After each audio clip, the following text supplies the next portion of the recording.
Hello everyone, thanks for joining us on this edition of the 6 p.m. Primetime Newscast on Equinoxe Television live from our headquarters in Cameroon's economic capital, Douala. I am Babile Jonathan.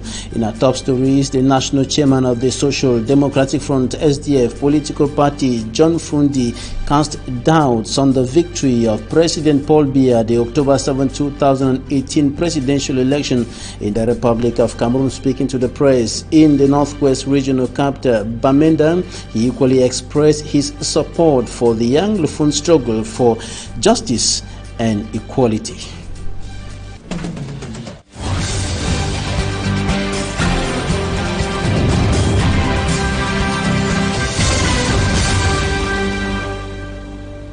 Thanks, ladies and gentlemen, for joining us on this edition of the news. We begin with news from the nation's political capital, Yaoundé, notably concerning the National Assembly. A section of the lower house of Cameroon's parliament came under fire today, and a fire incident broke out and consumed a section of the lower house of Cameroon's parliament. Details in this report. It is not the main center, but the annexed Yaoundé Congress Center, ravaged by wild flames Thursday at about 8:30 a.m. Administrative authorities, gendarme and police elements accompanied firefighters in their efforts to quench the flames and save some materials. C'était un feu assez délicat. Nous avons pu l'eau maîtriser, comme vous le voyez bien. Et jusqu'ici, la situation est maîtrisée. The Director General of the Yaoundé Congress Center, Christophe Mienzog, said the fire was provoked by a short circuit in Hall A. We are told it is the exhibition room promoting French studies that caught fire. Ce matin, nous sommes arrivés, nous avons trouvé le site en flammes. No life was lost, but enormous material damage was recorded. It is not the first strategic structure to be razed by wildfire. This is happening 11 months after a large fire spread through the National Assembly in the Ngouakele area of Yaoundé on the night of Thursday, November 16, breaking Friday, November 17. Both the annexed Yaoundé Congress Center and the National Assembly fire incidents occurred on a Thursday. In a similar incident, 2 persons have been severely injured and an estimated $500 million francs CFA gone into flames in Kribi in the south region of the Republic of Cameroon's Manjikan Gebre. Fires and details. It was an angry crowd that welcomed the elements of the Army Rescue Unit in Kribi, who arrived late at a fire incident. Notwithstanding the efforts of some inhabitants, several houses were razed into ashes by the wild flames. An inhabitant tells us the explosion of a gas bottle caused the fire incident. A gas bottle that was bought with a hole exploded minutes after the user wanted to open it. He was even wounded on the face.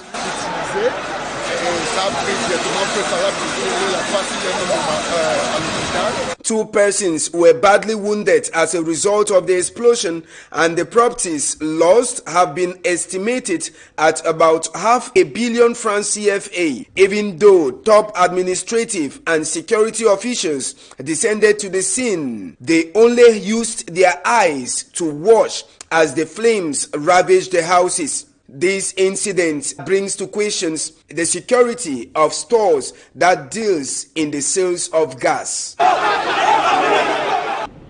On to one of our lead stories. John Frundi, national chairman of the Social Democratic Front SDF political party, rejects President Paul Biya's 71.28% victory at the last presidential election in the Republic of Cameroon. Speaking to the press in the northwest regional capital, Bamenda, he cast doubts over President Paul Biya's victory and equally expressed his support to the Anglophone struggle for justice and equality. Mimi Mefu and Bustela have more.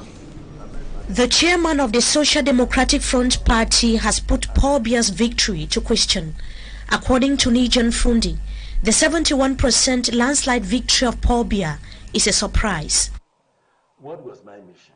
Nijan Fundi added that it is only in Cameroon that a presidential candidate addresses voters for 22 minutes and wins the election. I'm really taken aback, and I don't know whether Cameroonians have been hypnotized, that the incumbent in Cameroon, who campaigned for just 22 minutes, has 71.28%. I've never seen that anywhere in the world. I think this was exaggerated. He urged Cameroonians to take their destiny into their hands. Take their destiny into their hands.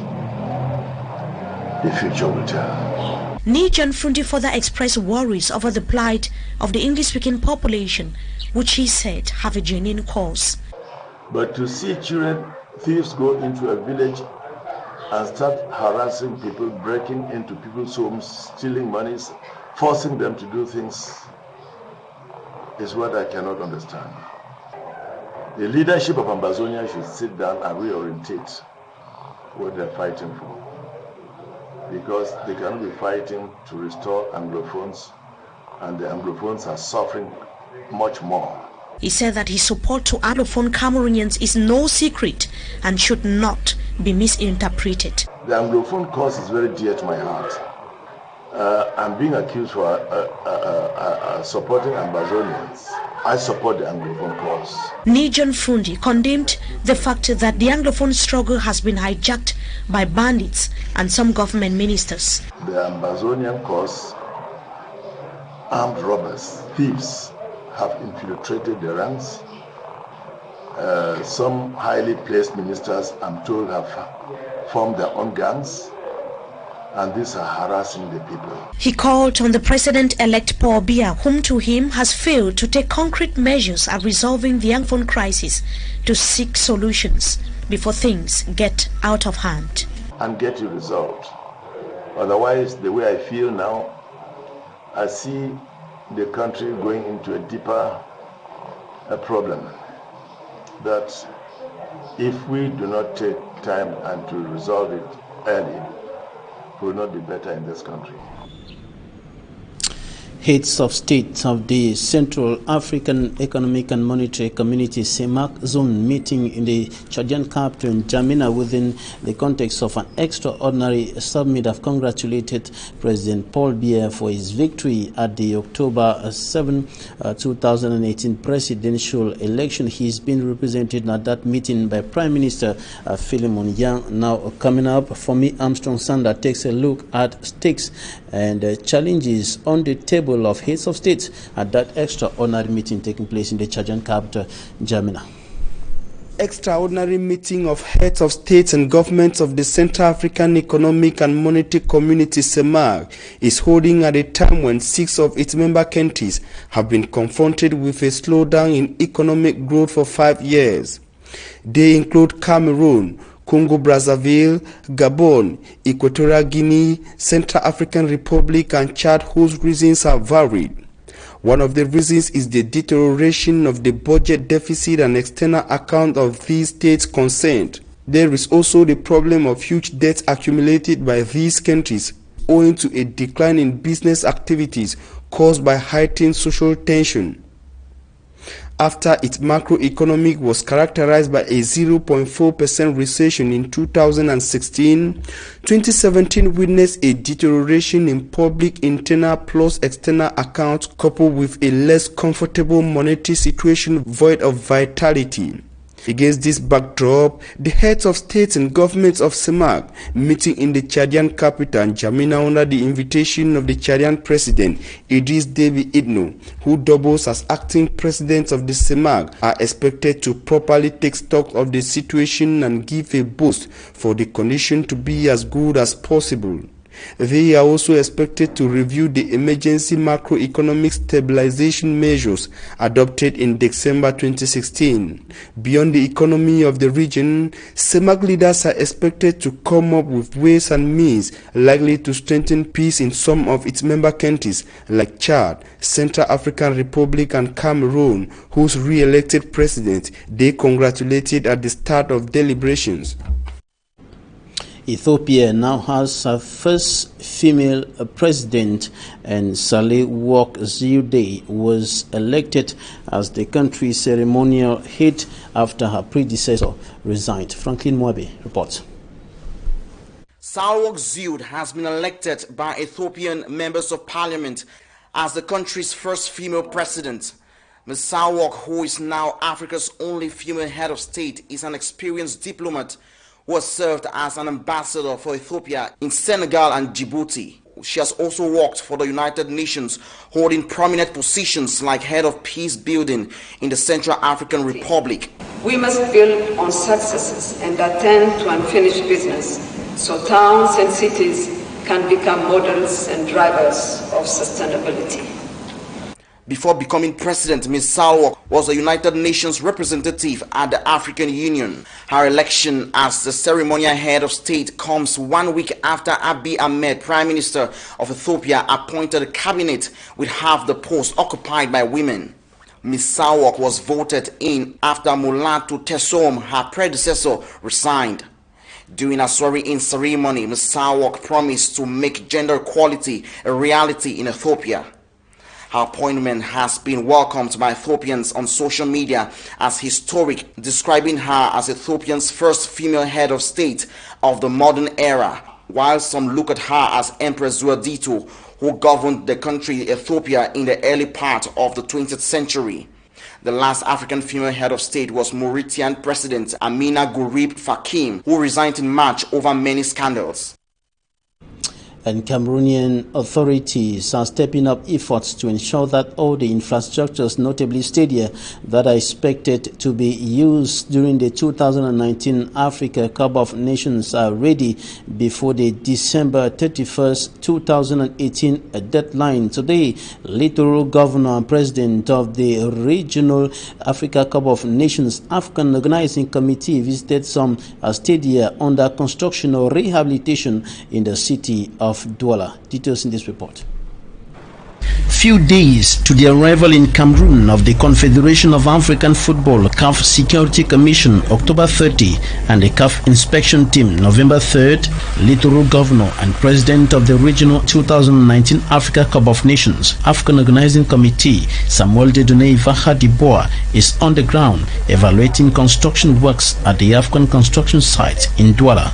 At the Japoma Sports Complex, officials of the Turkish company in charge tell the governor what is being done to ensure that the 31st December 2018 deadline is respected. 85% of the material are here already. We are cutting 2 times per week.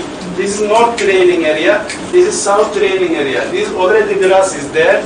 Every week we are cutting 2 times. It is growing so fast because raining and sun is shining and turf is growing very well.